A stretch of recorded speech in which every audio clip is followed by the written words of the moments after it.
I can still remember the first time I saw Jurassic Park. I was 4 years old, and I was already in love with dinosaurs. It didn't seem to bother my parents to bring along a preschooler to a PG-13 movie in 1993, and I can't thank them enough for doing the right thing. The Movie and Television Review and Classification Board would probably have had issues with that, but I cared just as less then as I do now. I really love dinosaurs. And like all gateway drugs, Jurassic Park came to be the most defining substance of a lifelong obsession. One of my greatest frustrations in life was to become a paleontologist. So you can imagine how floored I was to find out early on that paleontology isn't really a thing where I'm from. I live in the Philippines, where the next best thing was to find fossilized chicken bones from last Tuesday's Jollibee takeout. And although they're technically dinosaurs, as I've recently found out, they're not exactly the most awe-inspiring creatures to ever walk the planet.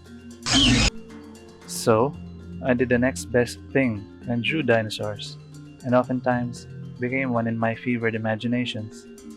But alas, dinosaurs would eventually fall back into the dustbin of my unfulfilled dreams, forgotten, off with a sense of disdain for a past that seemed to be governed too much by a childish imagination. And yet, as Napoleon once said, imagination governs the world.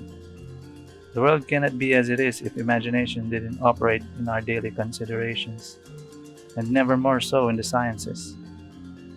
And surely enough, the imagination and passion of those that did have the capacity to pursue the lost world would pave the way for our understanding of our long and vanished past.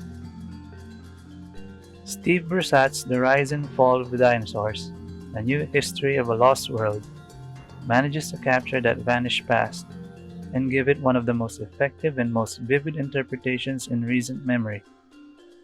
It gives an extensive account of Earth's prehistory, from its most wondrous of beginnings to its most horrific and most hallucinogenic of phases.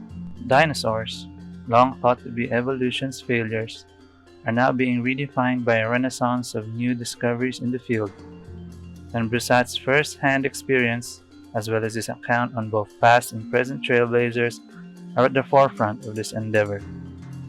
Far from failures, dinosaurs are nature's greatest triumph.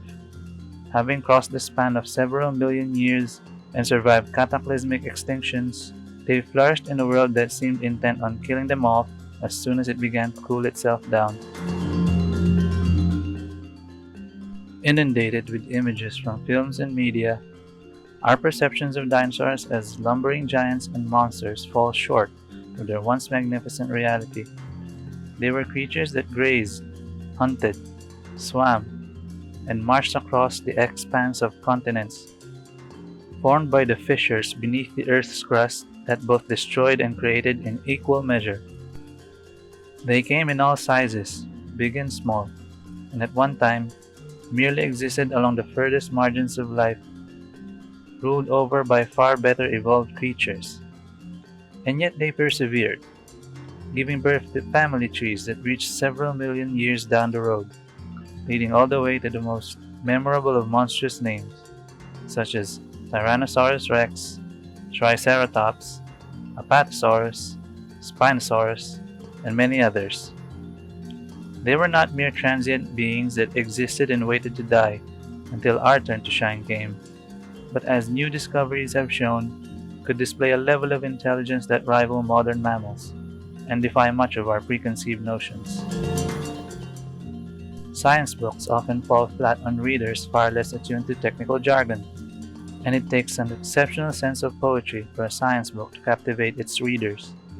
Luckily, Brusatt is a skilled writer, travailing through a collective body of knowledge with the flourish of a master storyteller, and alleviating any misgivings one could have as he tells a deeply enthralling story.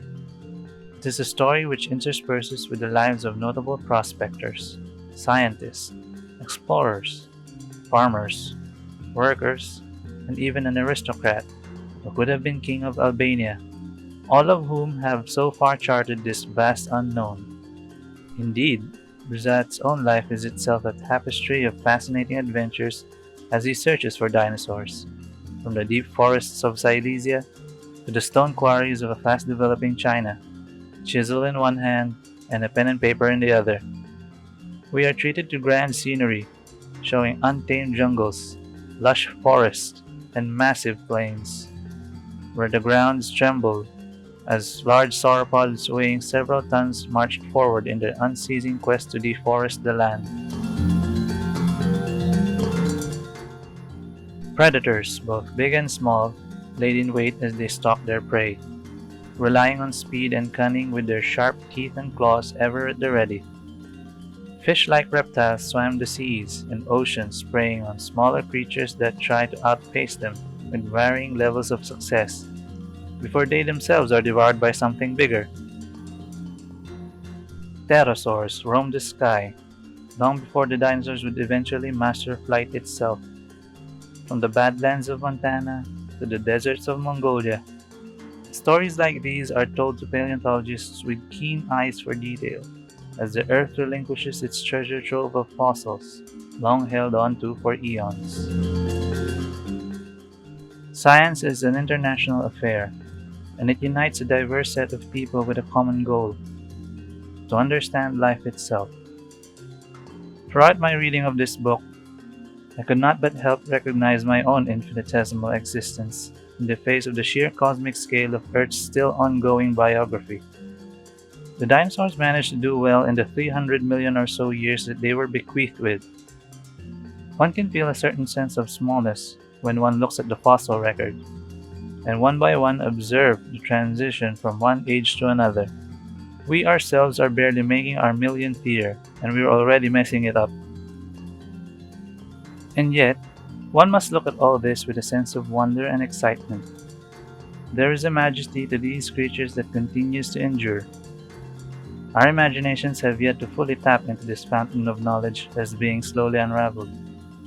And from their story, as told by people like Steve Brusatte, we may perhaps learn a thing or two about ourselves, and how we can make this blink of a cosmic eye existence of ours well worth the while.